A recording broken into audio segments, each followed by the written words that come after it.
Waefeso sura ya 4. Waefeso ile sura ya 4. Waefeso ile sura ya 4. Waefeso ile sura ya 4.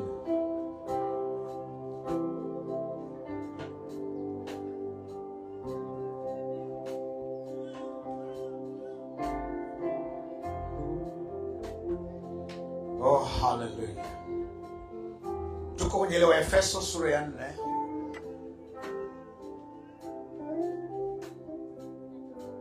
Kuanzia ule mstari wa 5. Tutaanzia mstari wa 5, japo makusudio zaidi yako mstari wa 11 kushuka, ila tutaanzia mstari wa 5 kwa ajili ya muktadha kwa ajili ya kupata context, muktadha, ili ikusaidie kuelewa tumetoka wapi tunakwenda wapi. Makusudi ya somo hili ni wewe upate dhamiri ya Kristo. Sema dhamiri ya Kristo. Dhamiri ya Kristo. Rudia tena, dhamiri ya Kristo. Dhamiri ya Kristo. Wangapi mnafahamu maana ya neno dhamiri? Usichanganye haya maneno, kuna dhamiri na kuna nadhiri. Hivi ni vitu viwili tofauti. Nadhiri ni kitu kingine na dhamiri ni kitu kingine. Sema dhamiri ya Kristo. Dhamiri ya Kristo. Nani atusaidie maana ya neno dhamiri kwa haraka? Dhamiri. Dhamiri. Dhamiri. Dhamiri. Okay, Pastor Mode. Nia. Mmoja amesema ni nia. Ni nia, okay, inaleta maana. Mwingine dhamiri, karibu mama. Amen. Kusudi. Anasema kusudi. Kusudi ndio inaleta maana. Mwingine dhamiri. Kwa Kiingereza ni neno consciousness. Consciousness. Consciousness. Dhamiri. Dhamiri. Dhamiri ya Kristo. Nani atusaidia tena? Ndio Pastor Monde, utakuboresha. Ya kutokea kwenye lugha ya pili. Ukitafsiri kwa Kiswahili ni utambuzi. Utambuzi. Utambuzi. Yeah. It's all coming along. Utambuzi. Consciousness. Dhamiri ya Kristo. Sema dhamiri ya Kristo. Dhamiri ya Kristo. Very good. Very good. Nilikuwa natazama lile neno consciousness. Nikakuta miongoni mwa tafsiri zilizopewa kwa Kiingereza neno awareness. Awareness. Awareness, to be aware. Sasa awareness kwa Kiswahili ni nini? Awareness. Hicho Kiingereza cha kibizi. Awareness, wengine namuelewa Pastor Mode aliposema kama upweke, nimeelewa ameenda wapi.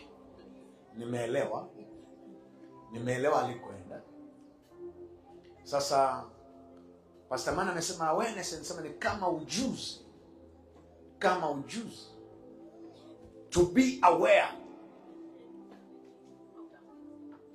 Na mchungaji anasema kama utambuzi. Mnaona neno hili ambavyo linatusumbua kudigest, Mnaliona linavyotusumbua? Yes.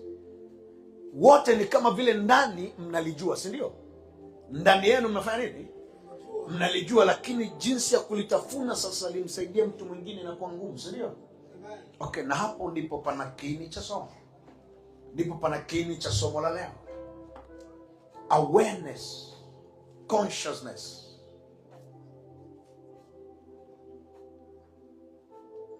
Dhamiri ya Kristo. Kuwa na dhamiri ya Kristo ni ile hali ya kuwa na utambuzi binafsi ndani ya mtu. Kwa mfano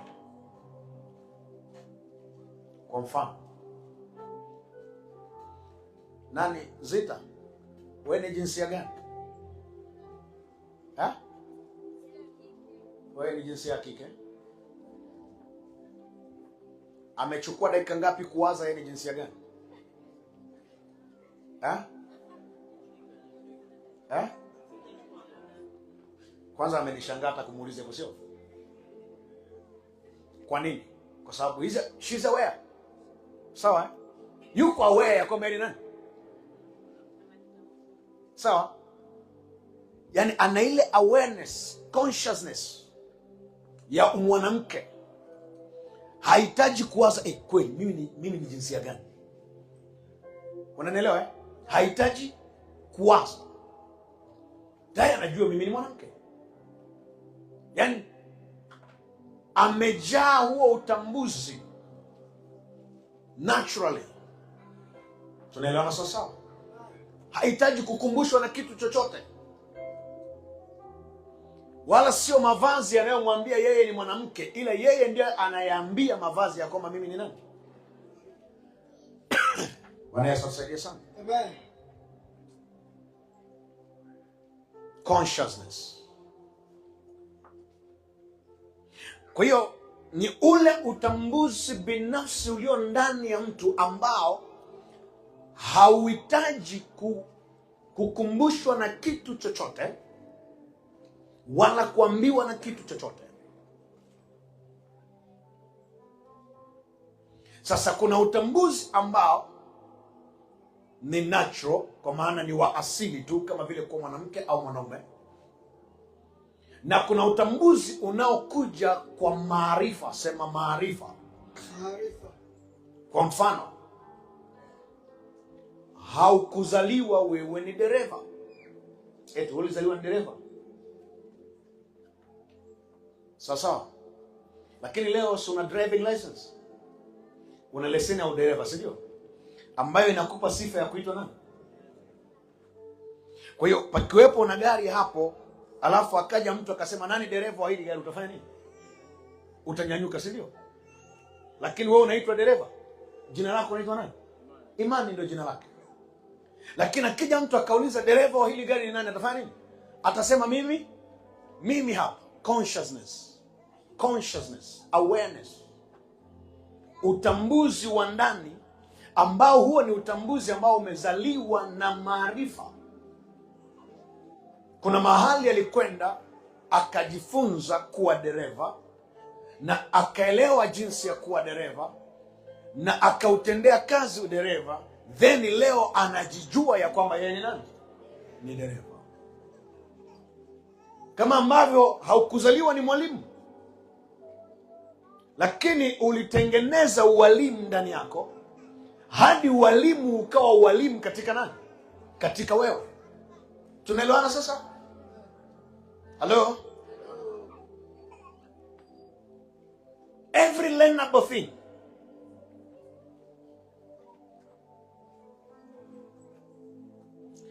Na hii ndio okay. Kwa mfano, uone inapokuja kuwa kazi, wangapi ni Wakristo hapa? Wangapi ni Wakristo? Yaani hata ile swali linasumbua, yaani hawajui watu kama ni. Nione mikono ya Wakristo hewani. Unaona? Na kufundisha kitu cha maana sana mchana wa leo, naomba unifuatilie. Itakusaidia.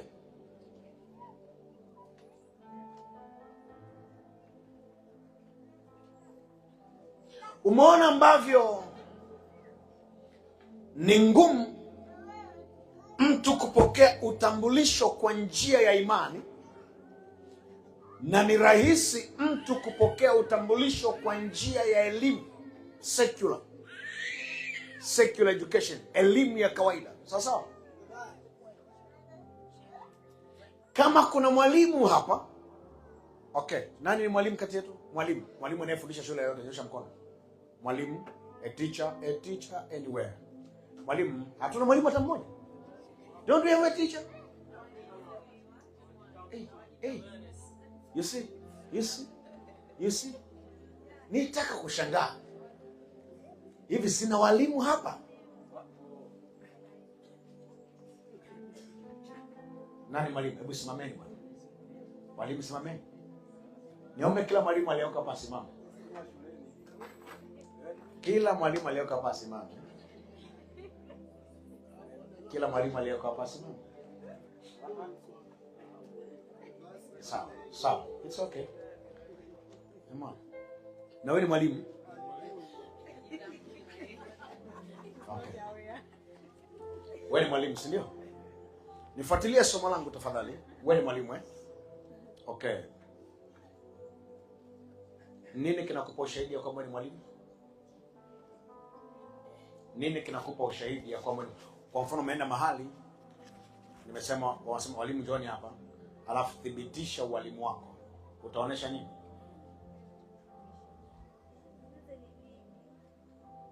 Kitakachonithibitisha kama mimi ni mwalimu ni ile nia nilionayo ndani ya moyo wangu. Kwa sababu pale atakapoita walimu wasimame lazima nitanyanyuka kwa sababu nimeelewa. Mbona hukunyanyuka? Hapa.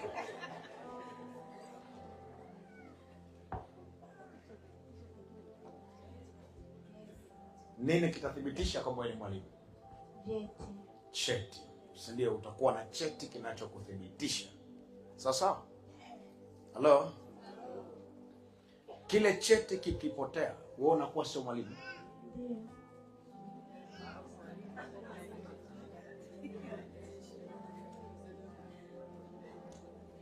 Tusikilizane, nataka mnielewe, somo linaendelea. Cheti kikipotea, wewe unakuwa sio mwalimu. Hapana. Nakuwa bado ni mwalimu. Lakini sina kithibitisho kama ni mwalimu. Very good. Asante. Bwana Yesu asifiwe. Kuna kitu nataka mjifunze hapa.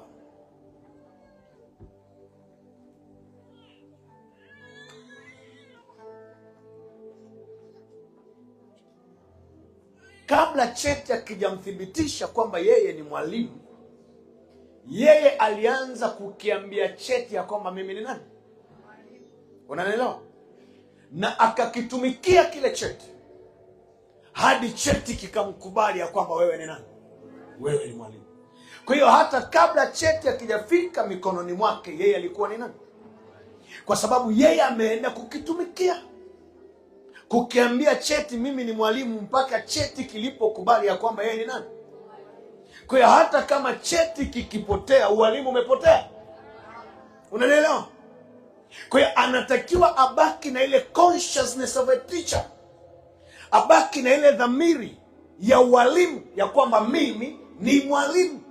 Kuna vyeti au hakuna vyeti. Ndio maana dhamiri ni utambulisho wa mtu binafsi na sio utambulisho wa hadhara. Halo? Ninaposema dhamiri, unapokuwa na dhamiri juu ya kitu, dhamiri ni utambulisho, ule ujuzi alionao mtu binafsi juu ya yeye mwenyewe. Tunaelewana vizuri? Wewe ni nani? Siku moja Yesu akawauliza wanafunzi wake akisema, watu wanasema mimi ni nani? Ni kwa sababu alikuwa ajui ni nani. Majibu yakaanza kutolewa, si ndio? Majibu yakaanza kutolewa. Akawaambia wanafunzi wake, na ninyi mnasema mimi ni nani? Sawa sawa. Wanafunzi wakakaa kimya, lakini Petro akajibu akasema, wewe ndiwe Kristo, mwana wa Mungu aliye juu. Yesu akasemaje? Yesu akamwambia Petro, hakika damu na nyama havikukufunulia hili. Sikia, amesema kukufunulia. Sawa? Reveal, did not reveal. Revelation, ufunuo. Hello? Damu na nyama havikukufunulia hili isipokuwa Baba yangu aliye mbinguni peke yake ndiye aliyefanya kazi hii. Maana yake nini? Kuna ufahamu ambao Mungu aliufunua kwa nani? Kwa Petro.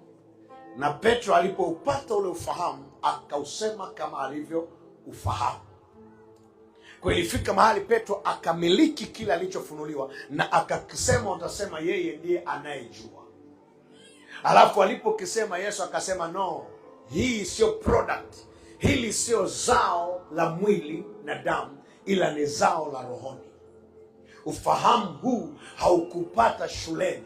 Ufahamu huu umeupata kutokea ndani.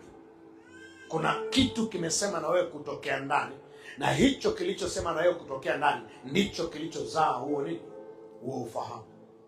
Kwa nini Yesu alithibitisha? Kwa sababu katika dhamiri yake anajua yeye ni nani. Tunaelewana? Kuna mtu unaanza kunielewa hapo? Sasa ndio maana leo nikija nikasema Wakristo wanyooshe mikono. Yaani kuna watu wananyoosha kama hawafanyi nini? Hawajui. Nini kinasababisha ule, tuite nini? Tuite ni upuuzi, tuite ni kutokujali, tuite ni kutokujua, au tuite ni kutokuwa na uhakika. Sio hapa tu. Naonaga maeneo mengi ukisema Wakristo wote tunyooshe mikono, yaani kuna mtu hata nyoosha mpaka aona watu wengine wafanye. Hiyo inazaliwa na nini?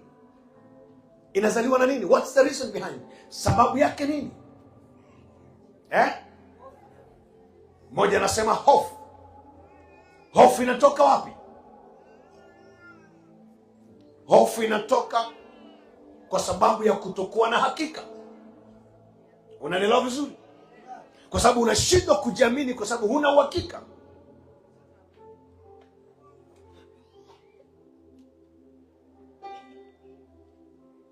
Yaani asimamishwe baba yako hapa mbele, halafu kwa mfano nimesimama hapa,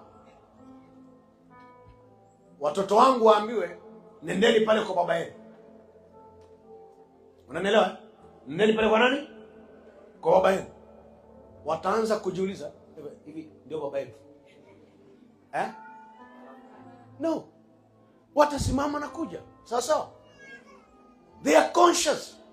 Dhamiri zao ziko clear, hazina nini? Hazina shaka. Sijui kama unanielewa. Nimewahi kushuhudia mama mmoja amezaa na ndugu mmoja, wakalea watoto wale wawili, wamelelewa. Baadaye akaja baba mwingine akasema, huyu kijana fulani ni mtoto wangu.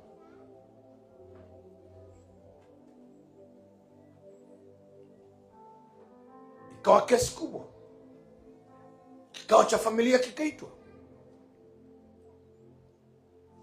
Wale vijana wawili wako hapo, mama akaambia, tuambie sasa, huyu ni mtoto nani? Mama akasema, unajua ni kweli kabisa, huyu mtoto huyu fulani, huyu sio wa mume wangu, ila ni wa huyu fulani. Miaka 30 hiyo. Kijana na miaka 30. Wale vijana wakasikia. Yule kijana alisimama tu akasema maneno haya. Akasema, mama, nimekusikia. Akasema hivi, inawezekana kabisa unachokisema ni nini? Ni kweli. Na inawezekana kabisa hii damu inayotembea mwilini mwangu ni ya huyu mtu. Lakini ndani yangu baba yangu huyu hapa. Akaonesha yule mlezi.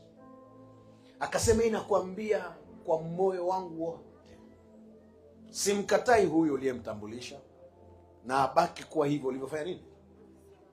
Lakini sina jinsi ya kuhamisha dhamiri ya moyo wangu itoke hapa kisha ihamie hapa.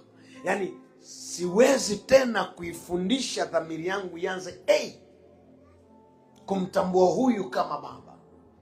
Kwa hiyo abaki na heshima yake kama baba yangu tu, kwa sababu damu iliyoko kwenye mwili wangu ni ya nani? Ni ya kwake. Lakini dhamiri yangu inamtambua baba yangu ni huyu, na ndiye itakayeendelea kumtumikia na kumtii kama nani? Kama baba. Full stop. Asema, huo ndio ukweli nimeongea na sina jinsi ya kubadilisha. Asema, na ninakwambia ukweli, yaani nikakuta watu wawili wanazama, nitaanza kuokoa huyu. Ndiye ambaye dhamiri yangu ina uhai kwake. Unanielewa vizuri? Listen, that is consciousness. Lakini muda huo tayari ile dhamiri inayomtambua huyu imepewa kazi ya kuanza kujifunza tena ya kwamba na yule ni nani? Ni baba yako. Kwa hiyo ile dhamiri inahitaji muda kujifunza ya kwamba huyu naye ni baba, na ianze kujifunza kuconnect na yule kama nani? Kama baba yake. Sijui kama unanielewa. Consciousness, awareness. Hii imekuwa ni shida kubwa sana kwa kanisa la Kristo. Inaonekana vitu vinavyohusu imani vimepokea ugumu mkubwa wa kuingia kwenye dhamiri za watu, kiasi kwamba watu wanatembea na wanaishi wakiwa hawajijui na hawana uhakika na vile walivyo. Tunaelewana sasa? Hawana nini? Hawana uhakika. Ndio maana wakamuuliza mtu, wewe ni Mkristo? Atakushangaa kwanza mpaka apate hoja ndio akubali yeye mimi ni Mkristo. Why? Kuna shida. Kuna shida kwenye dhamiri. Kuna shida kubwa kwenye dhamiri. Na ndio maana hata tunapomfundisha huyo mtu habari za Kristo, zinaingia kwa shida sana. Zinaingia kwa shida sana. Dhamiri yake haina mpenyo wa kufungua mlango wa kupokea mambo ya kiimani hata yaje kuwa mambo halisia ndani yake. Maana Kristo anastahili aishi kwa wingi ndani yetu. Ndivyo neno linasema, si ndio? Okay, ngoja nikuoneshe sasa. Twende. Nilisema Waefeso sura ya 4, si ndio Unaona ilivyonichukua muda kuandaa mazingira ya wewe kuelewa.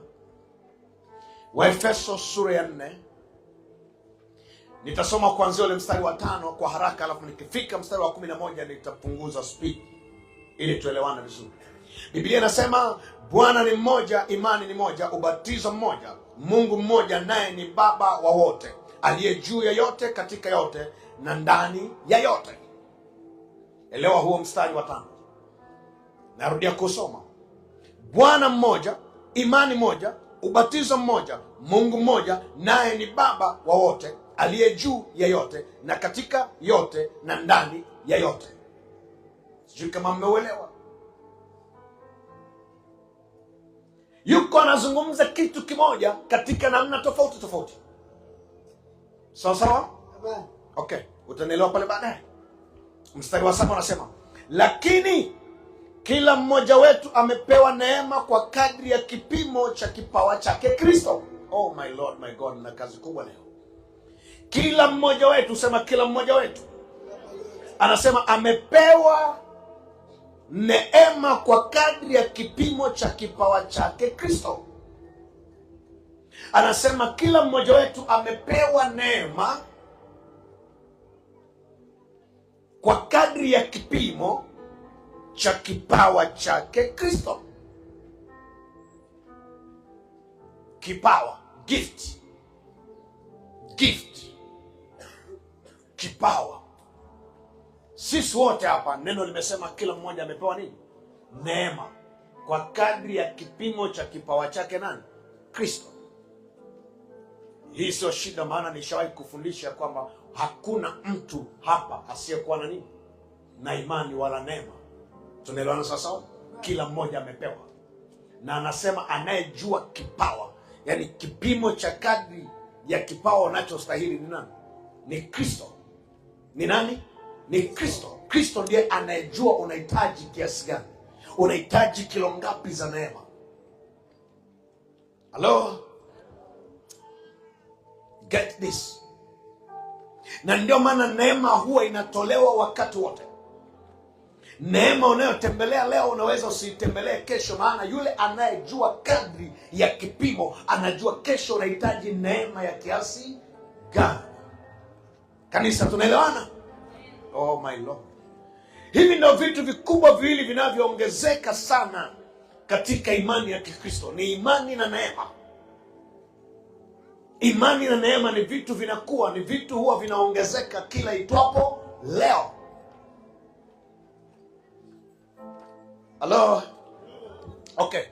5:17 Warumi, kabla sijamalizia hiyo Waefeso. 5:17, 5:17 msomaji.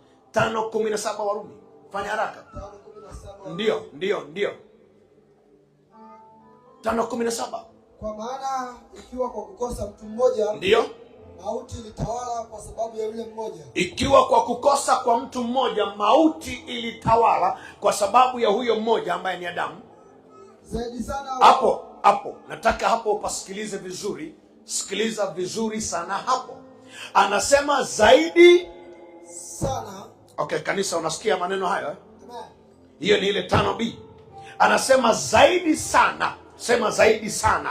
Zaidi sana. Rudia tena zaidi sana. Zaidi sana. Rudia tena zaidi sana. Zaidi sana. Wao wapokeao wingi wa neema. Zaidi sana wao wapokeao wingi wa neema na kile kipawa cha haki. Na kile kipawa cha haki. Watatawala katika uzima kwa yule mmoja Yesu Kristo. Amen. Oh, hallelujah. Amen. Hallelujah. Amen. Okay. Oh my Lord, my God. Anasema zaidi sana wao wapokeao wingi wa nini? Hivi niko naongea na watu hapa? Zaidi sana wao wapokeao wingi wa neema. Anasema neema kumbe huwa inatolewa kwa kipimo, na kuna ambao wana uwezo wa kuipokea kwa wingi. Amen. Kadri unavyopokea neema kwa wingi, ndivyo ambavyo uwezekano wako wa kutawala katika maisha haya kwa njia ya Yesu Kristo unaongezeka na kwa nini? Na kwa mkubwa. Hello? Kuna mtu anaweza akasimama hapa akasema leo Kigoma nzima hakuna mwangaji atakayeruka, na ninakwambia kila atakayejaribu kuruka hataweza. Unanielewa vizuri?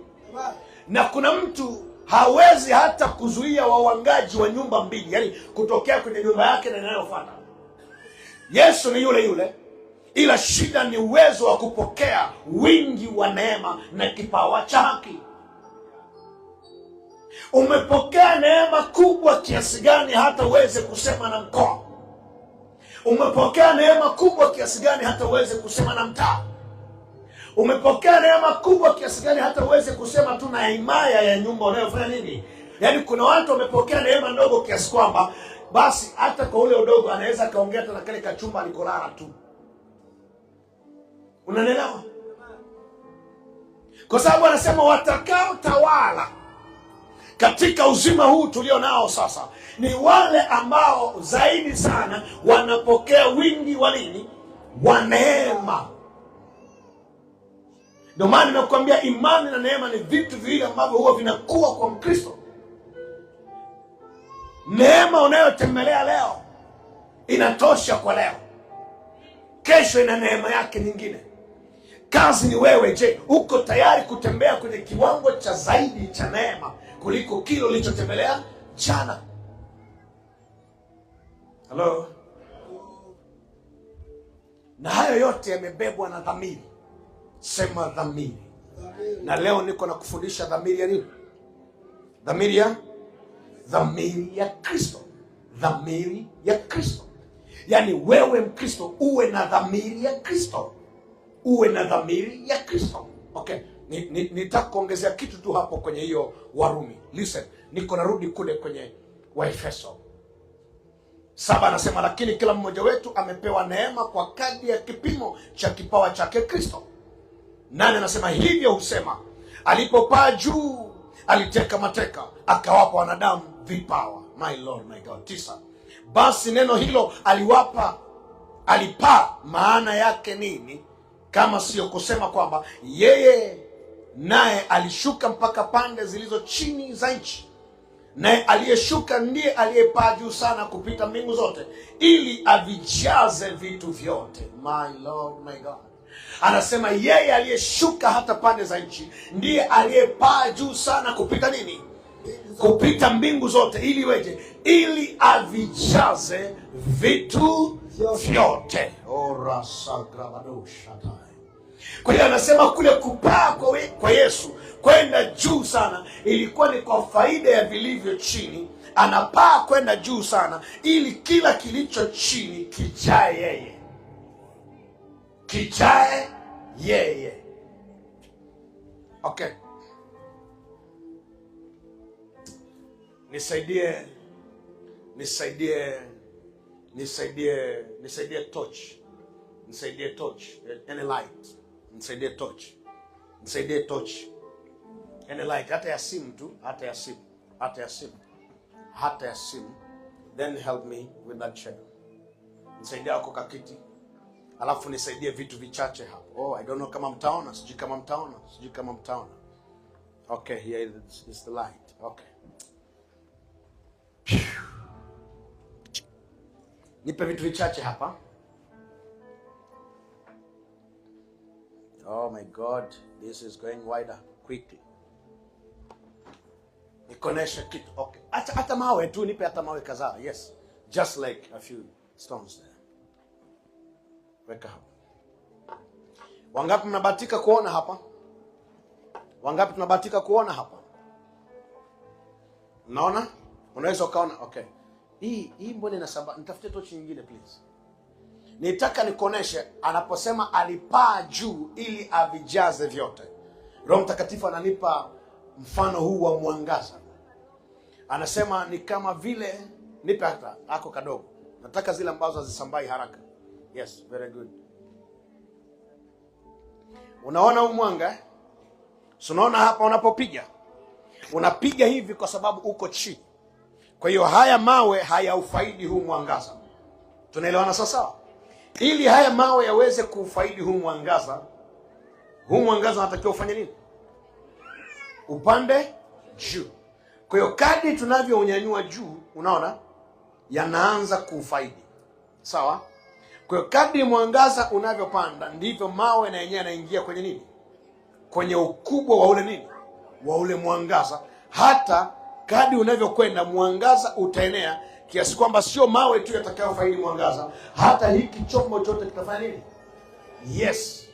Kwa anaposema alipaa juu ili avijaze vyote, maana yake kadri alivyopaa juu sana ilikuwa ni kwa faida ya hao waliosalia chini. Maana kadri awezavyo kwenda juu sana, ndivyo anapata uwezo wa kujaa ndani ya kila mmoja. Sisi kama wananielewa sasa.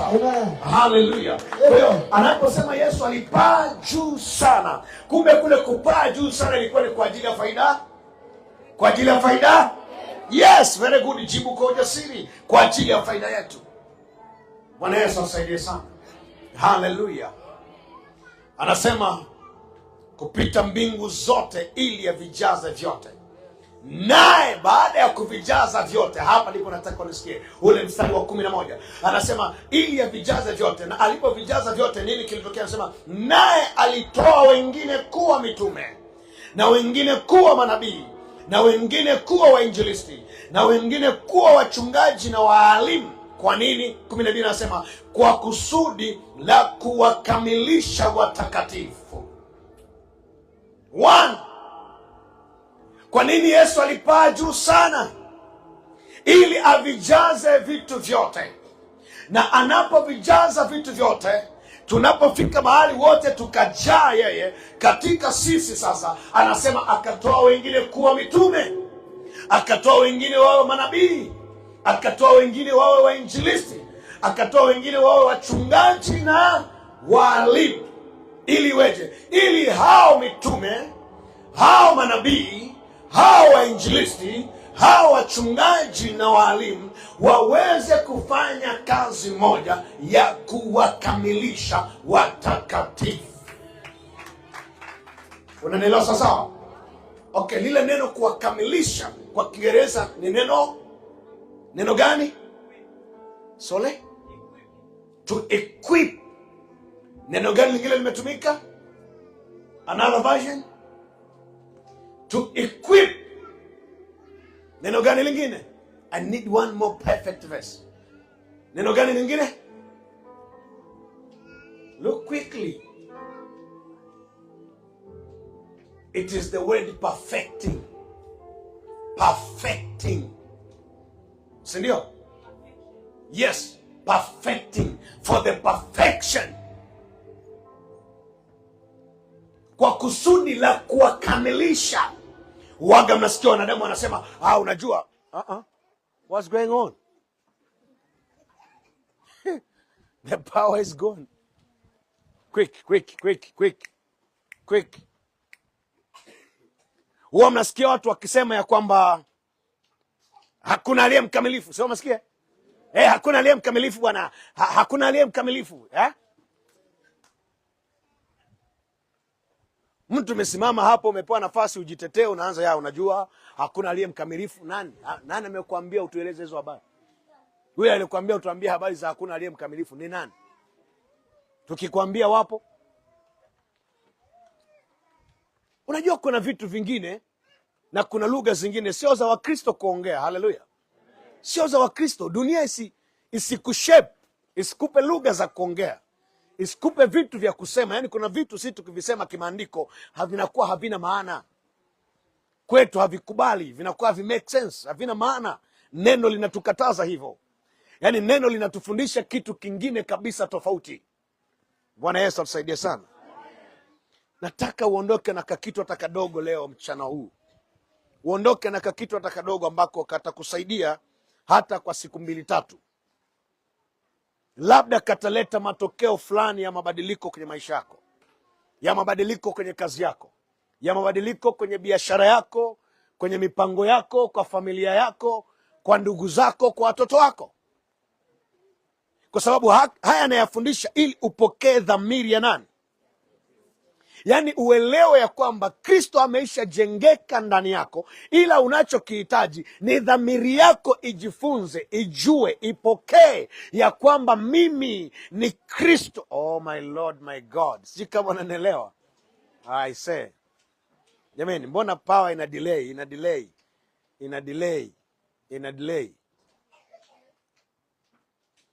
Tuwe na uvumilivu kidogo kwa ajili ya umeme.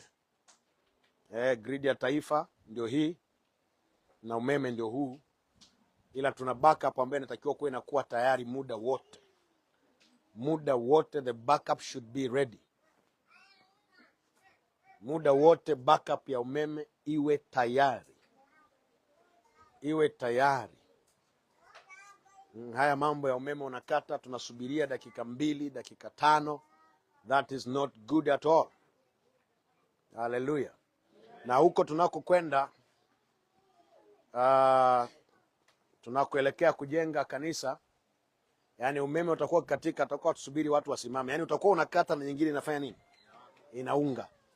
Hivi ndio vitu tunakataa. Yani ukikatika tu yenyewe inafanya nini? Inaunga. Automatic generate. Yani umeme ukikata na yenyewe inaunga. Hakuna kupoteza muda wala kusubiria sijui nini kiwake. Huo ndio utukufu tunao kwenda kuutembelea, maana ndio tuliopewa. Yani zaidi ya hapo ni uchawi.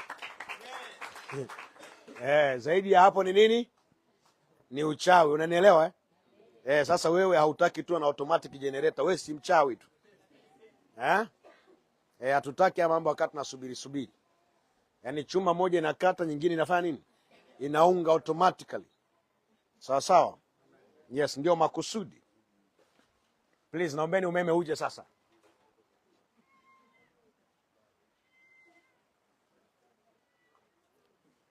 Shida nini Pastor Elisha? Generator haina mafuta? Pametripu penyewe. Kwa umeme kutoka kwa generator au umeme wa TANESCO? Sasa kama kuna mtu amewanga hapa, siachie tu.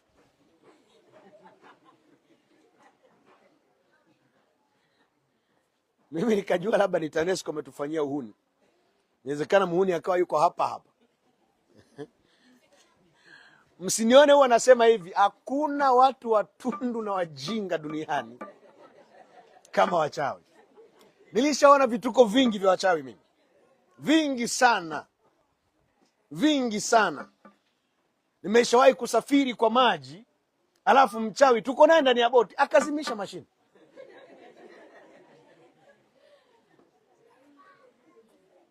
Mabaharia wanajitahidi, washa mashine, washa na wewe washa. Upepo ukaanza, kawimbi kakaanza, jamaa wanajitahidi. Fundi mmoja akaangalia, sema jamani, hii mashine haina nini? Haina tatizo lolote. Nikasema mashine haina tatizo. Nikasema basi mchawi tunaye humu ndani.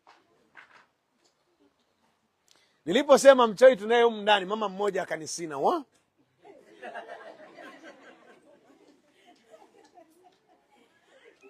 Nikajua hii ni signal. Maana yake ananiambia acha kusema sema, ukiendelea kusema uwezo wangu wa kurudisha uhai wa mashine utafanya nini? Nikatulia kimya. Baada ya dakika 2 nikamgeukia nikamwambia sasa achia tuondoke. Kwa sababu tukizama hapa na wewe unajua kuogelea. Nikamwambia tukizama hapa mimi sifi, ila wewe ninavyokuona utaenda kama jiwe. Akaniambia yule kijana aliniuzi sana.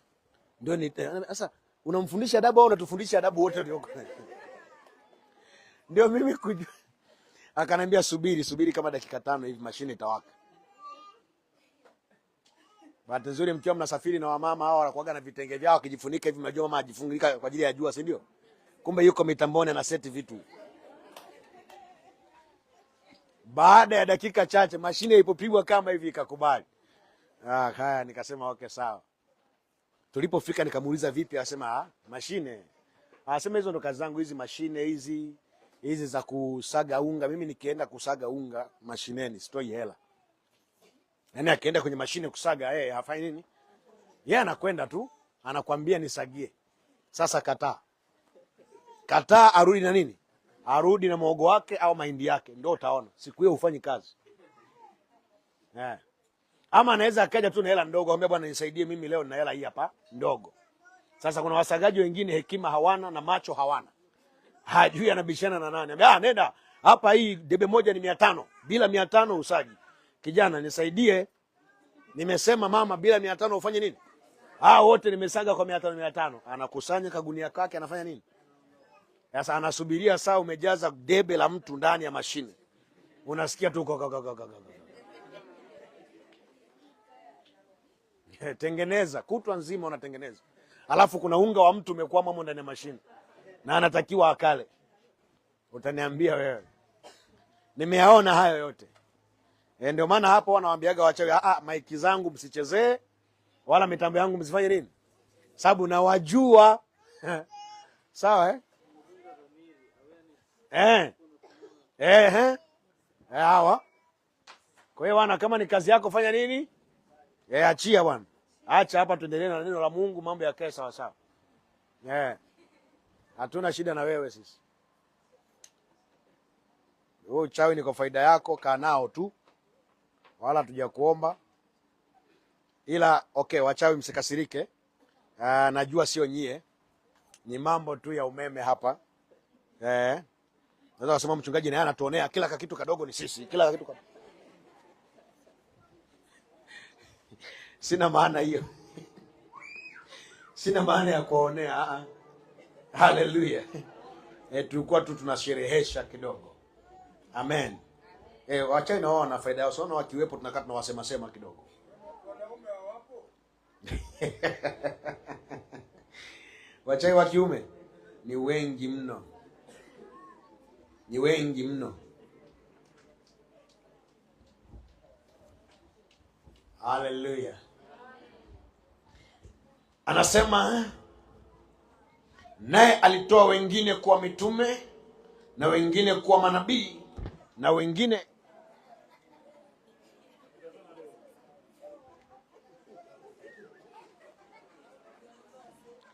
nimeambiwa kwamba wachawi wanawake wamekasirika wasemwe na wanaume. Bahati mbaya sana ambao nilishakutana nao kwenye mikasa mingi ni wanawake. Waliozimisha mashine na safiri alikuwa ni mwanamke. Sio, unanielewa? Aliyeharibu mashine ya watu ya kusaga alikuwa ni nani? Kwa hiyo wanaume kidogo sijui wao wanajificha wapi. Sijui huwa wanajificha wapi. Lakini mchawi ni mchawi tu. Awe mwanaume awe, na wote wanapaswa waache uchawi. Waache nini? Acheni uchawi, mumtumikie Bwana. Acheni uchawi ili Bwana awatumie. Unajua wachawi ni watu ambao akili zao zina uwezo mkubwa wa kubeba maarifa ya kimungu. Kwa hiyo ukaacha uchawi, unaweza kumtumikia Mungu vizuri zaidi. Haleluya. Yeah. Okay, tuendelee. Ule mstari wa 11 anasema, naye alitoa wengine kuwa mitume, na wengine kuwa manabii, na wengine kuwa wainjilisti, na wengine kuwa wachungaji na waalimu. Anasema kwa kusudi la kuwakamilisha watakatifu, hata kazi ya huduma itendeke, hata mwili wa Kristo ujengwe. Haleluya. Anasema kwa kusudi la kuwakamilisha watu gani? Kuwakamilisha watu gani? Hawa watakatifu ni akina nani? Ni akina nani? Very good. Hawa watakatifu ni kanisa lake. Yeyote anayeamini ya kwamba Yesu Kristo ni Bwana na Mwokozi, huyo ni nani? Huyo ni mtakatifu. Hii nakwambia kweli. Okay, naomba unisikilize vizuri. Utakatifu sio jambo la kibinadamu. Utakatifu sio jambo ambalo kuna mtu analitendea kazi ili awe. Utakatifu jamani, ni kipawa, ni zawadi tumepewa, ni namna tumefanyika kuwa. Halo? Na tunafanyika kuwa watakatifu kwa njia ya Yesu Kristo peke yake. Kwa hiyo yeyote aliyejitoa kumwamini Yesu Kristo ni mtakatifu. Haleluya. Ni mtakatifu. Yeyote anayeamini ya kwamba Yesu ni Bwana, huyo ni nani? Ni mtakatifu. Maana tumeitwa na kufanywa kuwa watakatifu. Ni hali tumepokea, ni urithi tumepokea, ni namna tulioipokea. Tumeirithi kutoka kwa nani? Kwa Baba. Maana Mungu ni nani? Anasema iweni watakatifu kama yeye alivyo nani? Yes. Maana yake ni kwamba kama vile alivyosema na iwe nuru na ikawa nuru, na aliposema iweni watakatifu, na saa hiyo tulikuwa watu gani? Watakatifu. Tunaelewana sasa? Kwa hiyo utakatifu sio kitu kwamba nitakitafuta mahali. No. Dhamiri yako ibebe hilo jina ya kwamba mimi ni mtakatifu wa Bwana. Uanze kujiita kuanzia sasa ya kwamba mimi ni nani? Mimi ni mtakatifu. Mimi ni mtakatifu wa Bwana. Mimi ni mtakatifu wa Bwana. Mimi ni mtakatifu wa Bwana. Jiite hivyo. Ifundishe dhamiri yako ya kwamba wewe ni mtakatifu. Dhamiri yako ijijue, ijitambue, ijielewe, ijitambulishe, ijifahamu ya kwamba wewe ni nani? Ni mtakatifu. Ndio maana amesema kwa kusudi la kuwakamilisha watakatifu. Kwa hiyo kuwa mtakatifu na kuwa mtu kamili ni vitu viwili. Kanisa, sijui kama tunaelewana. Toa akili yako kwenye umeme. Mimi nishatoka huko. Nilishaambia dhamiri yangu umeme ukitaka uje ama usifanye nini. Unanielewa sasa? Sasa nataka unisikilize. Amesema hawa aliowafanya kuwa watu, wengine mitume, wengine manabii, wengine wainjilisti, wengine wachungaji na waalimu. Amewafanya kuwa hivyo kwa kusudi la kuwakamilisha watakatifu. Moja, kuna mtu anaitwa mtakatifu. Mbili, kuna huyu mtakatifu ambaye anatakiwa aje aitwe mkamilifu. Tunaelewana sawa? Nimekwambia utakatifu ni kipawa tumepewa. Tumefanyika kuwa watakatifu kwa sababu ya mahali tulipo. Tuko wapi? Tuko wapi? Tuko ndani ya Yesu. Haleluya. Tuko ndani. Kwa hiyo kwa njia ya imani na kwa kuwa ndani ya Yesu, sisi ni watakatifu. Okay, tunakuwaje wakamilifu? Tunakuwaje wakamilifu? Tunakuwa wakamilifu kwa kutengenezwa na hao watu, mitume, manabii, wainjilisti, wachungaji na waalimu. Anasema hawa ndio wamepewa kazi ya kutufanya sisi kuwa wakamilifu. Bwana Yesu atusaidie. Hawa mitume, manabii, wainjilisti, wachungaji na walimu, Bwana amewapa kazi ya kuwakamilisha watakatifu. Kwa hiyo wewe ni mtakatifu ambaye uko unakamilishwa. Haleluya. Hello. Ndio maana amesema for perfecting of the saints, kwa ajili ya kuwakamilisha watakatifu. Kwa hiyo unaanza kuwa mtu mtakatifu, alafu katika utakatifu unafanya nini? Unakamilishwa. Unafanya nini? Unakamilishwa. Na hii ndio kazi niko ninaifanya hapa. Utaona natumia nguvu, natumia akili kuhakikisha maarifa, ufahamu unaingia ndani ya dhamiri yako. Niko nafanya nini? Niko na kukamilisha. Niko kwenye mchakato wa kufanya nini? Kuhakikisha wewe unakamilika. Uwe ni mtakatifu aliyefanywa kuwa perfect. Uwe ni mtakatifu aliyefanywa kuwa kamili. For the perfecting of the saint. Yani hii maarifa ninakupa, huu ufahamu ninaokupa, hii elimu ninayokupa, ndio inaleta ule ukamilifu, perfection. Kwa hiyo kumbe hatumfanani Yesu by nature tu. Tutamfanana Yesu kwa kupokea kipawa cha utakatifu na kwa kuwa ndani yake. Lakini sasa ili tuweze kudhihirisha ule Ukristo alio nao, ni lazima tupokee ufahamu, ni lazima tupokee maarifa, ni lazima tupokee ujuzi. Bwana Yesu asaidie. Ndio maana hapa kwenye Waefeso anasema kwa kusudi la kuwakamilisha watakatifu, hata kazi ya huduma itendeke, na hata mwili wa Kristo ujengwe. Mwili wa Kristo ni nini? Kanisa lake. Sisi kanisa lake ndio nini? Ndio mwili. Yeye ni kichwa cha kanisa na sisi ni nini? Ni mwili wake. Na ndio maana anatuita tu viungo, kila mmoja kwa nani? Kwa mwenzake. Sisi kanisa ndio mwili wa Kristo. Sisi ndio viungo vyake. Halo. Ndio maana akitaka kuponya wagonjwa kwa mikono, atatumia mikono yako. Anasema ukiweka mikono, ni yeye amefanya nini? Ni yeye ameweka mikono. Akitaka kuja na neno la unabii, atatumia kinywa chako, maana ni yeye anasema kwa kinywa chako. Bwana Yesu asaidie sana. Haleluya. Haya mambo nataka uweze kuelewa. Anasema kwa kusudi la kuwakamilisha, ili kazi ya huduma itendeke, hata mwili wa Kristo ujengwe. Anasema hata na sisi sote tutakapoufikia umoja wa imani. Tutakapoufikia umoja wa nini? Oh my Lord, my God. Kumbe kuna mahali tunaelekea katika nini? Katika imani. Ndio maana anasema ni kutoka imani hata nini? Kama ilivyoandikwa, mwenye haki ataishi kwa nini? Na ni kutoka imani hata. Anasema kumbe kwa nini imani yetu inakuwa? Kutoka imani hata imani. Inakuwa kufuata kwenye level ya nani? Ya Kristo.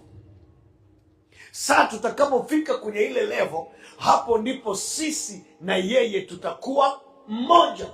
Maana yake yeye na sisi katika kiwango cha imani tutakuwa kwenye imani. Anaposema imani moja, maana yake ni ile measure, ni kile kipimo. Kama Yesu imani aliyonayo kamilifu ni lita 10, maana yake utoke kwenye lita 1 uingie kwenye 2, uingie kwenye 3, uingie kwenye 4, 5 hadi ngapi? Hadi 10. Ukifika kwenye 10, hapo umefika kwenye umoja wa nini? Wa imani. Unanielewa sasa? Maana yake ile imani ya kipimo cha lita 10 iliyoko ndani ya Kristo ndio imani hiyo hiyo ya kipimo cha lita 10 iliyoko wapi? Iliyoko ndani yako. Tunaelewana sasa? Lakini ya kwako ilianza kwa kukua, maana ina mahali ilipofanya nini? Ilipoanzia.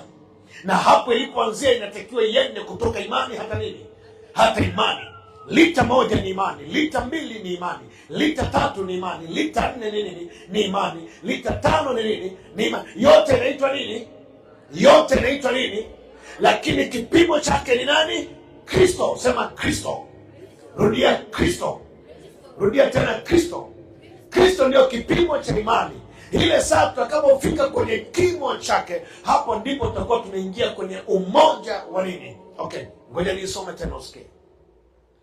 Anasema hata sisi sote tutakapofikia umoja wa imani na kumfahamu sana mwana wa Mungu, hata kuwa mtu mkamilifu, hata kufika kwenye cheo cha kimo cha utimilifu wa Kristo. Haleluya. Kwa hiyo kumbe makusudi ni sisi kukua, tupande kimo, tuingie kwenye ukamilifu wa Kristo. Haleluya. Tuingie kwenye ukamilifu wa nani? Wa Kristo. Ndio kusudi la Mungu. Sasa ili uingie kwenye ukamilifu wa Kristo, ni lazima uwe na dhamiri ya nani? Uwe na dhamiri ya nani? Lazima uwe na dhamiri ya Kristo ndani yako. Moja, ujitambue na ujifahamu ya kwamba wewe ni mtakatifu. Ujifahamu ya kwamba niko ndani ya Yesu. Ujifahamu ya kwamba mimi na yeye ni mmoja. Na hapo sasa dhamiri yako itafunguka na kuanza kupokea mafundisho yenye ufahamu. Okay. Amesema na kumfahamu sana mwana wa nani? Mwana wa Mungu. Nimesoma hapa. Na kumfahamu sana.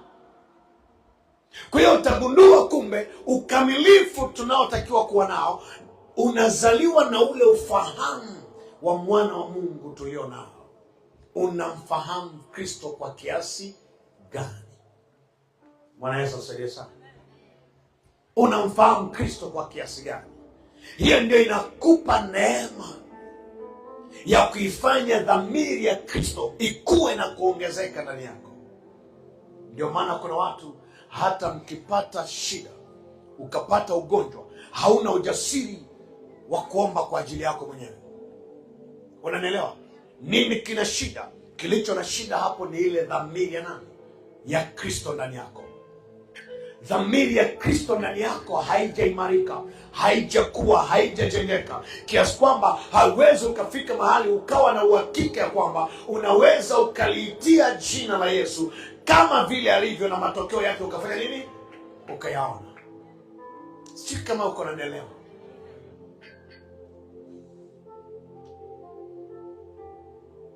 Pokea dhamiri ya Kristo. Pokea dhamiri ya Kristo. Pokea kufanana na Kristo. Na uiache dhamiri yako ikue, ijifunze kumfanana nani? Yesu. Ninaposema dhamiri yako ikue, ijifunze kumfanana Yesu, ni zaidi ya tabia, ni zaidi ya mwenendo. Na hapa ndipo pia wanakwamisha Ukristo. Tukiwaambia Wakristo fananeni na Yesu, tumfanane Kristo, mnaondoka haraka, mnaingia kwenye tabia. Sikiliza, tabia yoyote unayojifunza kwa maigizo haiweki. Haifanya nini? Haiweki, haiwezi kutenda kazi. Utakuwa mongo na mnafiki. Kama unanielewa, utakuwa mongo na ndio maana Wakristo wamejaa nini? Maigizo. Sema maigizo. Sema maigizo. Na hii ndio sababu kwa nini tuna maisha ya aina tofauti. Tukiwa kanisani tuko namna hii, tukiwa nje ya kanisa tunakuwa watu wengine, tukiwa wapi tunakuwa watu. That is maigizo. Sema maigizo. Ni kwa sababu moja tu, wote tumefundishwa kwamba tunatakiwa tumfanane nani? Kristo. Na tulipoambiwa tumfanane Kristo, wote tukaenda kwenye nini? Kwenye tabia. It's not only character, sio tu tabia. Tunamfanana Kristo by nature, kwa asili. Hello? Unapoanza kujifunza kuwa dereva au unapoanza kujifunza taaluma yoyote, ile taaluma haikui ndani yako ndani ya siku moja. Unanielewa? Wale tuliojifunza udereva, tulipoanza kujifunza udereva, tulianza na yani unaanza hata kujifunza kukamata ule usukani. Yani kukamata tu wenyewe ni nini? Ni elimu. Haujui. Kwa hiyo unafundishwa jinsi ya kukaa, ushikilie. Ndio maana na mkono huu, mkono wa kushoto umewekwa ushikae hapa, na huu wa kulia ukae hapa. Kwa hiyo unachukua hata dakika 10 unajifunza tu kushika usukani wa gari. Unanielewa? Mwalimu anayekufundisha anakaa, anafuatilia, anaangalia, je, akili yake, dhamiri yake imepokea kwamba hiki kitu alichoshika kwa mikono miwili ndicho kinaitwa usukani, na dhamiri yake imepokea kwamba hiki ndicho kinaweza kikamsaidia kuongoza hili gari. Mwalimu wako akijiridhisha, anaanza kukwambia, okay, sasa unaona mikono yako na miguu yako itatakiwa kuanza kufanya kazi tofauti. Nini kinafundishwa hapo? Kinachofundishwa ni wewe wa ndani asiyoonekana aweze kumaster, aweze kumudu, hata siku moja aitwe dereva. Siku ukaulizwa madereva wasimame, unasimama tu. Unasimama nini? Dhamiri. Dhamiri inatambua ya kwamba mimi ni nani? Ni dereva. Kwa nini? Kwa sababu ule ujuzi, maarifa ya udereva iliingia ndani yako na ikapokelewa, na dhamiri ikawa sehemu ya hivyo. Hata siku moja dhamiri yako inapata ujasiri wa kujitambulisha ya kwamba mimi ni nani? Ni dereva. Dhamiri imefanya nini? Imepokea, imekubali. Ndivyo alivyo na Kristo. Kristo katika maisha yetu, ili tuweze kumfanana, sio habari ya maigizo ya tabia. Nilishawaambia, tabia njema sio za Wakristo peke yao. Unanisikia vizuri? Mimi nilishakutana na familia za Kiislamu kali sana kwenye tabia. Kali sana kwenye tabia. Tena ngoja nikwambie, kwa adabu. Kwa adabu, nyewe watoto wa Kikristo hamuingii ndani ya watoto wa Kiislamu. Kwa adabu. Wanafundishwa adabu kwa bakora, kwa nguvu, na wanazishika na wanaziigiza vizuri sana. Unanielewa sasa? They are trained to be slaves.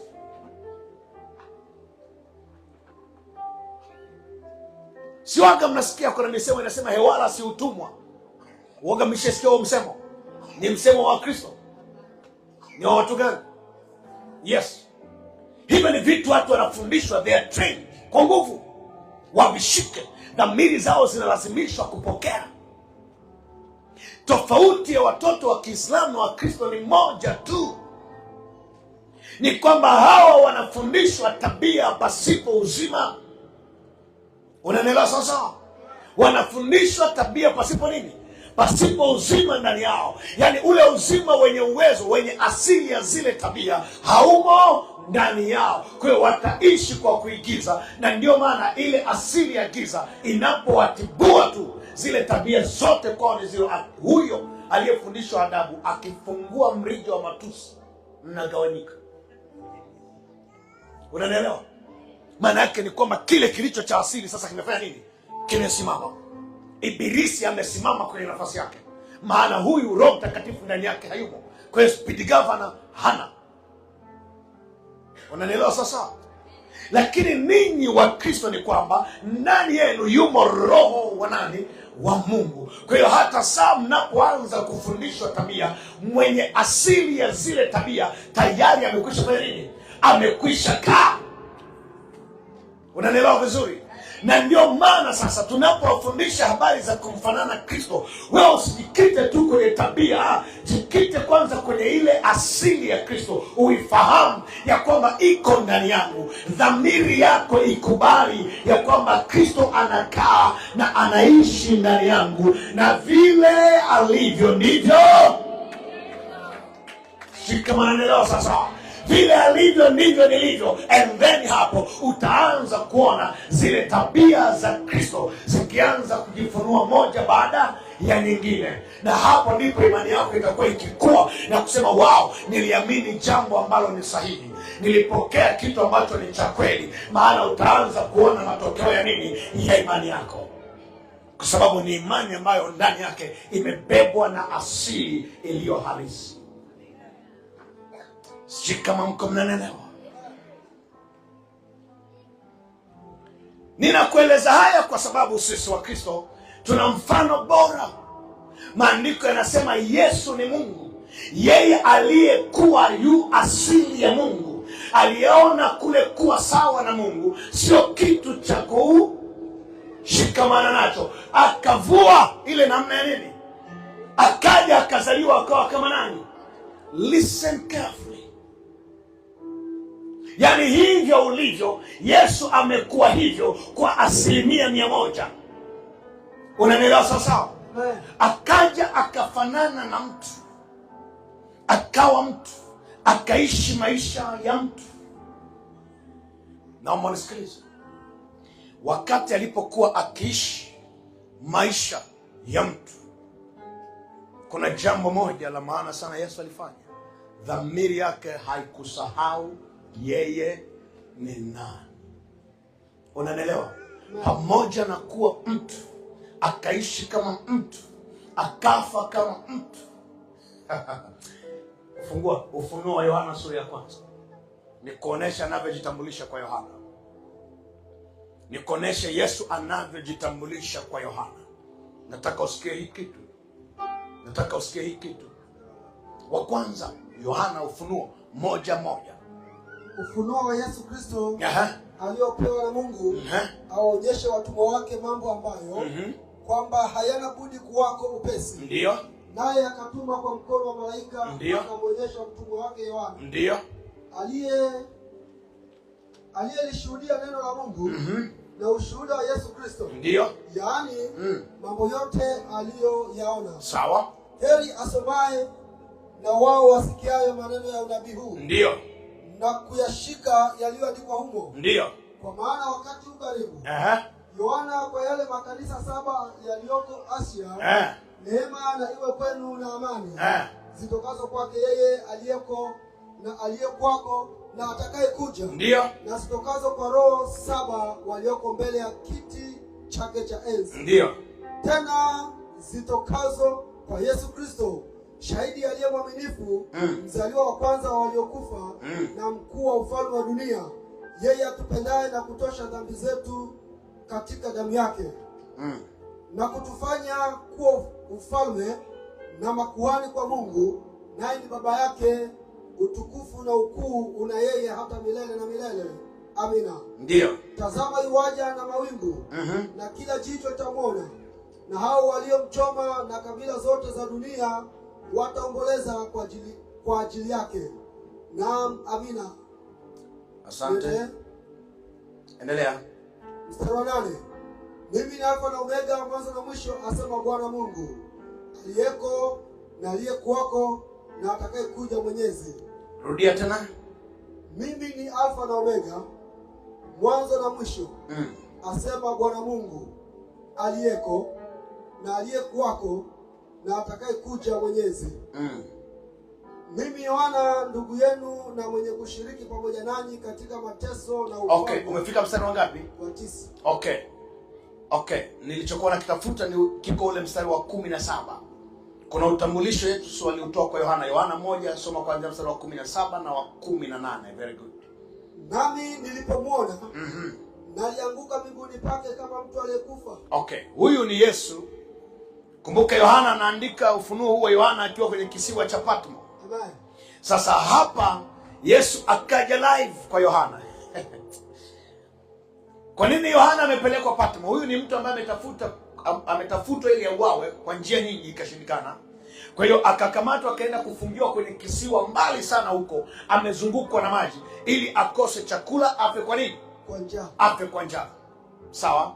Na alipopelekwa huko sasa, ndipo Bwana akamtokea ili kuweza kumuonesha, kama anavyosema pale mwanzo, ufunuo wa Yesu Kristo aliyompa mtumishi wake Yohana kwa mkono wa nani? Wa malaika.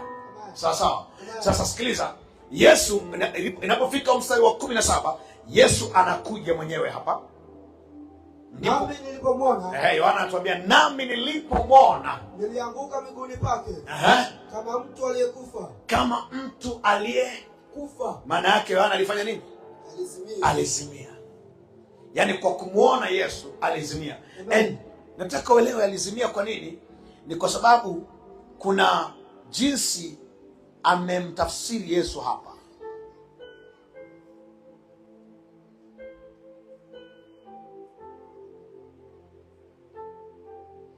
Pastor, soma kuanzia ule mstari wa 9 tafadhali. Ulipokuwa umefika pale. Mimi Yohana. Mimi Yohana ndugu yenu, ndio, na mwenye kushiriki pamoja nanyi, ndio, katika mateso na ufalme na saburi ya Yesu Kristo. Ndio. Na alikuwa katika kisiwa kiitwacho Patmo. Ndio. Kwa ajili ya neno la Mungu na ushuhuda wa Yesu. Yes, anaeleza sababu kwa nini alifungwa kule. Ilikuwa ni kwa ajili ya neno la Mungu na ushuhuda wa Yesu. Na alikuwa katika roho. Sikiliza 10. Na alikuwa katika roho. Siku ya Bwana. Nikasikia sauti kuu nyuma yangu. Nikasikia sauti kuu nyuma yangu. Kama sauti ya baragumu. Kama sauti ya baragumu. Ikisema. Haya uyaonayo. Uyaandike katika chuo. Uyaandike katika chuo. Ukayapeleke kwa hayo makanisa 7. Ukayapeleke kwa hayo makanisa 7. Efeso. Na Smirna. Na Pergamo. Tiatira, Sardi, Philadelphia na Leokadia. Nikageuka niione ile sauti iliyosema nami. Akasema nikageuka ili niione ile sauti iliyosema nami. Kumbuka anasema ameisikia kama sauti ya nini? Ya baragumu. Nikageuka nione ile sauti iliyosema nami. Nami nilipogeuka naliona vinara vya taa 7 vya dhahabu. Na katikati ya vile vinara. Okay, anaposema vinara vya taa ni kama hivi tulivyoweka hapa, sawa sawa? Anasema naliona vinara vya nini? Vya taa 7. Vinara vya taa 7. Hizo ziko ngapi hapo? Ziko 7. Amen. Kwa hiyo Yohana aliona vinara vya taa 7, vya dhahabu. Na katikati ya vile vinara. Nikaona mtu mfano wa mwanadamu. Anasema nikaona mtu. Listen. Yohana akasema nikaona mtu mfano wa mwanadamu. Unaielewa hiyo lugha? Amen. Unaielewa hiyo lugha? Amen. Yohana anasema nikaona mtu, alafu huyo mtu ni mfano wa nini? Mwanadamu. Unaweza ukaelewa alichokiona? Anaona mtu, anatamani huyo mtu amuite mwanadamu, lakini kwa muonekano wake si nani? Si mwanadamu. Anasema ndiyo, ana structure ya kuitwa mtu, ana muundo wa kuitwa mtu, lakini huyu mbona si mwanadamu? Ana mfano wa nini? Wa mwanadamu. Na amemtazama, anapata sifa ya kumuita mtu, lakini anasema ana mfano wa mwanadamu. Okay, endelea kusoma. Amevaa vazi lililofika miguuni. Amevaa vazi lililofika miguuni, kanzu hiyo. Na kufungwa mshipi wa dhahabu matitini. Na kufungwa mshipi wa dhahabu, maana yake alikuwa na kitambaa hapa cha dhahabu kimefungwa hapa kwenye kifua chake. Amen. Sawa sawa? Amen. Kichwa chake na nywele zake zilikuwa nyeupe kama sufu nyeupe. Anasema kichwa chake na nywele zake zilikuwa nyeupe kama sufu nyeupe. Kama theluji. Na macho yake kama mwali wa moto. Kwa utaelewa kwa nini Yohana alikataa kumuita mwanadamu, badala yake akamuita mfano wa nini? Alipotazama macho anaona miali ya nini? Ya moto. Miali ya moto. Na miguu yake kama shaba iliyosuguliwa sana. Na miguu inang'aa kama shaba. Shaba, mnaijua shaba? Anasema kama shaba iliyosuguliwa sana. Kana kwamba imesafishwa katika tanuru. Na sauti yake kama sauti ya maji mengi. Na sauti yake kama sauti ya nini? Ya maji mengi. Hivi mnaijua sauti ya maji mengi? Ndio. Mnaijua sauti ya maji mengi? Ndio. Wangapi mmeshawahi kufika mahali pana maporomoko ya maji? Amen. Huwa mnasikia ile sauti? Ndio. Sasa Yohana anasema sauti ya huyu mtu ilikuwa kama sauti ya maji mengi. Amen. Naye alikuwa na nyota 7 katika mkono wake wa kuume. Na 7 katika mkono wake na upanga mkali. Wenye makali kuwili. Ukitoka katika nini? Kinywa chake. Ameona macho ni moto, ni miali ya moto. Amen. Sasa hivi anaona kinywa kuna upanga mkali wenye makali kuwili. Ukitoka katika kinywa chake. Yes. Na uso wake kama jua liking'aa kwa nguvu zake. Nguvu zake. Amen. Ndipo 17 anasema. 17 sasa. Nami nilipomwona. Nalianguka miguuni pake. Kama mtu aliyekufa. Yaani unajua maana yake nini? Bora hata angeanguka nini? Chali. Ila Yohana alianguka nini? Kifudifudi. Yaani kitendo cha kumwona alipata shock, akaenda mzima. Unanielewa? Mzima aliangukia wapi? Mbele. Ndio. akaanguka miguuni pake, na akawa kama mtu aliyefanya nini? Aliyekufa. Maana yake he passed out, alizimia. Yohana alifanya nini? Alizimia, aliondoka. Maana yake alichokiona mwili wa kibinadamu ulishindwa kufanya nini? Alafu cha ajabu anasema nami nalikuwa katika roho. You can listen to that mystery. Yohana akazimia. Okay, baada ya hapo akaweka mkono wake wa kuume juu yangu. Nani aliyeweka? Yule aliyemwona. Mtu mfano wa nani? Wa mwanadamu. Sababu mpaka sasa Yohana hajafanya nini? Hajamjua ni nani. Ila ameona mtu mfano wa nani? Wa mwanadamu. Anasema akaweka nini? Mkono wake wa kuume juu yangu. Akaweka mkono wake wa kuume juu ya Yohana. Akisema usiogope. Akimwambia Yohana usiogope. Mimi ni wa kwanza na wa mwisho. Sikia Yesu anavyojitambulisha. Anasema mimi ni wa kwanza na wa mwisho. Na wa mwisho. Na aliye hai. Na aliye hai. Nami nalikuwa nimekufa. Natazama ni hai hata milele na milele. Nami ninazo funguo za mauti. Nami ninazo funguo za mauti. Na za kuzimu. Basi uyaandike mambo haya uliyoyaona. Uyaandike mambo haya uliyoyaona. Nayo yaliyopo. Na yale yatakayokuwa baada ya haya. Hallelujah. Amen. Nilitaka uone Yesu alivyojitambulisha kwa Yohana. Tunajuaje kama ni Yesu? Kwa sababu ya jinsi alivyosema. Anasema mimi ni wa kwanza na wa mwisho. Maana yake kama kuna mwanzo ndio mimi. Na kama kuna mwisho ndio nani? Ndio mimi. Na anasema nami ni hai. Moja. Alafu akasema nami nalikuwa nimekufa. Na sasa ni hai hata milele na milele. Yaani kabla hajatambulisha kufa kwake, ametambulisha uhai wake. Anasema nami ni hai. Anasema nami nalikuwa nimekufa na sasa ni hai hata milele na milele. Na kusema hivyo akasema ana nini? Nami ninazo funguo za mauti. Ninazo funguo za mauti na za kuzimu. Hallelujah. Amen. Ndio maana waga nasema sintokufa siku mwanadamu yoyote amechagua mimi nifanye nini? Kufa. Mimi nife. Haiwezekani. Amen. Haifanyi nini? Haiwezekani. Haifanyi nini? Kwa sababu ninajua funguo za mauti ziko wapi? Ziko wapi? Ziko wapi? Ziko wapi funguo za mauti? Ziko wapi? Yes, ziko mikononi mwa Yesu. Amen. Funguo za mauti ziko mikononi mwa nani? Na Yesu anakaa wapi? Anakaa wapi? Anakaa wapi? Kwa hiyo funguo za mauti ziko wapi? Ziko wapi? Ndio maana huwa anasema sintokufa kama watu. Sintokufa kama watu, maana mahali zilipohifadhiwa funguo za mauti ni wapi? Ni ndani yangu. Sikiliza, hivyo ndivyo ninavyoifundisha dhamiri yangu na itrain dhamiri yangu. Na ndio maana hata mchawi akija anasema na dhamiri yangu kwamba unatakiwa kufa, dhamiri yangu inamwambia no. Si kama unanielewa? Okay. Bahati mbaya hatuna mtu aliyeuawa na wachawi akaja akaeleza. Angekuambia huyo labda ungeamini. Ngoja nikwambie, yani hakuna mchawi anayeua mtu tu pu. Never. Shika unanielewa? Haitokei tu. Ni lazima ile nafsi ikubali. Unanielewa? Lazima ile nafsi ikubali. Na nafsi inakubali kwa sababu ya ujuzi ulio katika dhamiri yake. Unanielewa sasa?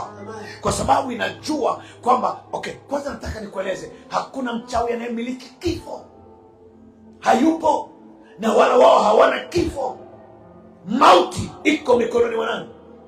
Iko mikononi mwa nani? Anasema ana nini? Anayo nini? Ana funguo za nini? Za mauti na nini? Na kuzimu.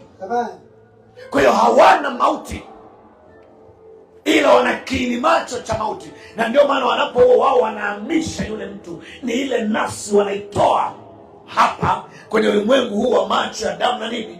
Na nyama. Unanielewa sasa? Yes. Na ndio maana kuna nafsi zingine hata mwili wake unapokufa huwa zinabaki zinahangaika. Kwa mfano, nafsi za watu wengi waliouawa kwa sumu. Ngoja nikueleze. Unapompa mwanadamu sumu, hauui nafsi yake, unaua mwili wake. Unanielewa sasa? Kwa hiyo mwili utadecompose kwa sababu umeulisha nini? Umeulisha sumu. Kwa hiyo mwili unapodecompose, manake mwili unauambia nafsi ya kwamba sina sifa ya wewe kuendelea kukaa wapi? Kukaa ndani yangu. Unanielewa vizuri? Na ni kweli ule mwili unaharibika kiasi ambacho nafsi inasema sasa sina mwili wa kukaa ndani yake tena. Kwa hiyo inaondoka kwenye nini? Kwenye ule mwili. Kwa hiyo saa mko mnahangaika na mwili, nafsi imesimama hapo inatazama, inaangalia, inaona. Saa mko mnalilia mwili, yenyewe pale inasema sijafa. Kwa maana ya kwamba sijaondoka. Lakini hamwezi kuisikia kwa sababu tayari iko kwenye ulimwengu wa utukufu ambao ni tofauti na huu utukufu nini? Wa mwili. Sio kama unaelewa sasa? Na ndio maana utasikia watu wengine watakupa shuhuda ambazo nafsi zimewahi kwenda kudai uhai wake. Unaelewa? Kwa maana saa ya zenyewe kuondoka duniani haijafanya nini? Haijafika. Kwa hiyo hata zinapoacha mwili hazipati mlango mwingine wa kwenda nje ya nini? Nje ya dunia. Kwa hiyo zinakuwepo hapo. Na wale wenye uwezo wa kuona wataziona. Ndio maana zingine hufika mahali zikasumbua watu, zikaanza kuleta shida. Kama ni mauti imesababishwa na mtu, zinaenda kusumbua. Why? Mimi. Kwa nini umeharibu mwili wangu? Nataka mwili wangu, nataka maisha yangu. Sababu ipo. Na yule hana mamlaka nayo kwa saa hiyo. Je, kama unanielewa sasa? Na ndio maana zingine sasa ndio hizo ambazo huwa zinachukulika kiini macho. Wewe unabaki hapo unazika mgomba, unabaki hapo unazika nini, gogo, unasema unazika mtu. No, hiyo umepigwa kiini macho. Huyo mtu hajafa, yuko hapo. Je, kama unanielewa? Listen. Lakini wale ambao tumezifundisha dhamiri zetu, dhamiri nimeifundisha ya kwamba huyu niliye naye ndiye aliye na funguo za mauti na kuzimu. Maana yake kuzimu haina chochote itakachokiachilia chenye uwezo wa kunidhuru, wala mauti haina mamlaka na mimi. Listen, haya mambo siyaongei kwa ajili ya kufurahisha. Haya mambo ninayaongea kwa sababu ndivyo ninavyoifundisha nini? Dhamiri yangu. Sio kama unanielewa? Ndivyo ninavyoifundisha dhamiri yangu. Na kadri ninavyoendelea kuitrain dhamiri yangu, ndivyo na yenyewe inazidi kuimarika. Inashika hicho kitu kuwa kweli na nini? Na hakika. Kwa mauti yoyote itakayokuja kwa njia yoyote, dhamiri yangu itaiambia hapana. Wewe ni mtumwa tu kwangu. Shika wananielewa? Wewe ni mtumwa tu kwangu. Na nilishawaambia mauti si kitu. Maandiko yamesema mauti ni adui wa Mungu. Mauti ni nani? Na maandiko yanasema huyo atakuwa wa mwisho kuharibiwa. Anasema na adui wa mwisho atakayeharibiwa ni nani? Ni mauti. Biblia inasema na mauti na kuzimu nazo pia zikakamatwa, zikatupwa katika nini? Katika ile ziwa liwakalo moto na nini? Na kiberiti. Nayo hiyo ndio mauti ya nini? Ya pili. Sio kama mko mnanielewa. Nasema beba dhamiri ya Kristo. Haleluya. Beba dhamiri ya nani? Beba dhamiri ya Kristo.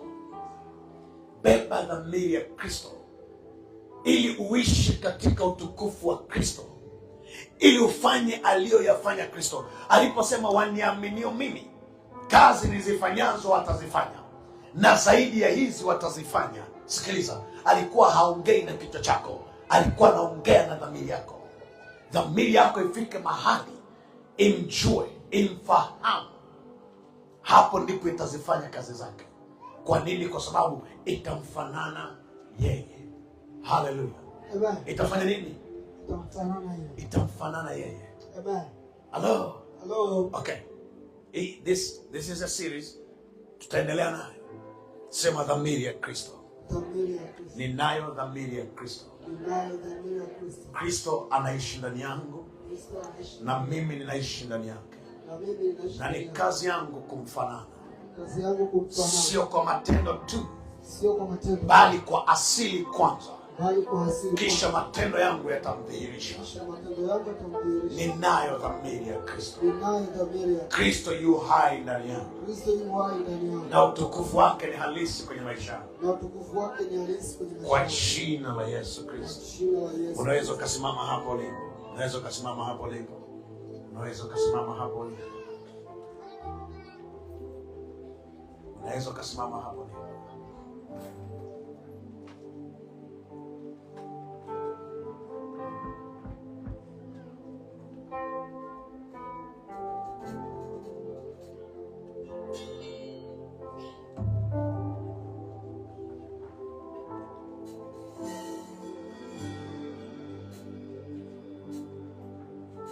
Umeketi mahali pa juu palipo